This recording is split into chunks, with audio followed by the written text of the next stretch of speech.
নমস্কার,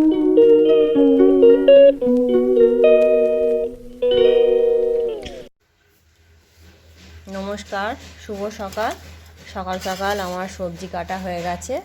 এখানে কেটেছি উচ্ছে দিয়ে আলু দিয়ে চচ্চড়ি করব, আর একটু লাউ খোলা ভাজা করব।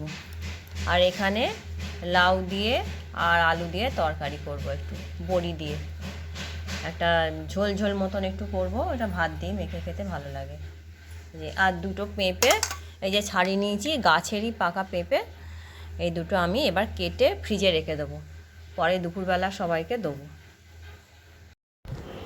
পেঁপেটা আমি এবার সাইজ করে কেটে ফ্রিজে রেখে দেবো। তার পেঁপেগুলো প্রচুর মিষ্টি, এত মিষ্টি পেঁপে না, সবাই একটু আধটু করে খাবে দুপুরবেলা ভাত খেয়ে উঠে। ওই জন্য আমি কেটে রেখে দিচ্ছি এখন থেকে।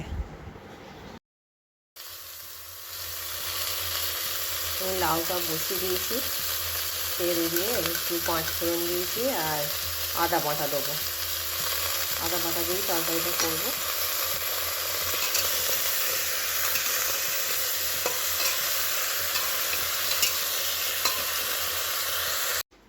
এই যে আমার রান্না হয়ে গেছে, একটু ডাল আলু করেছি মেয়েটার জন্য, আর আমাদের হয়েছে উচ্ছে দিয়ে আলু দিয়ে ঝাল, এইটা শুকনো শুকনো করে, আর লাউ খোলা ভাজা, আর এটা হচ্ছে লাউয়ের তরকারি করেছি।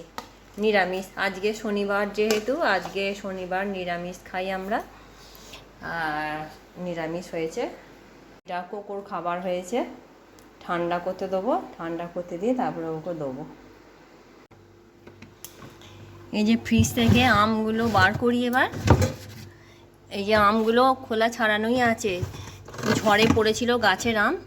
এগুলো একটু আচার করার জন্য কাটবো এবার বিকালবেলার দিকে কি সন্ধেবেলা এগুলো আচার করব। এইগুলো পরে করব এই আমগুলো, আর এইগুলো আচার করার জন্য এবার কেটে রাখবো, ঢুকিয়ে রাখি।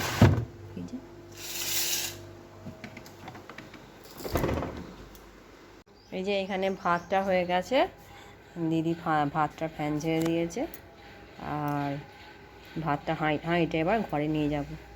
রান্না হয়েই গেছে আমার। ঠিক আছে, আমগুলো কাটি, তারপরে তোমাদের সঙ্গে দেখা হচ্ছে পরের ভিডিওয়ে। তোমরা আমার চ্যানেলটি সাবস্ক্রাইব করবে,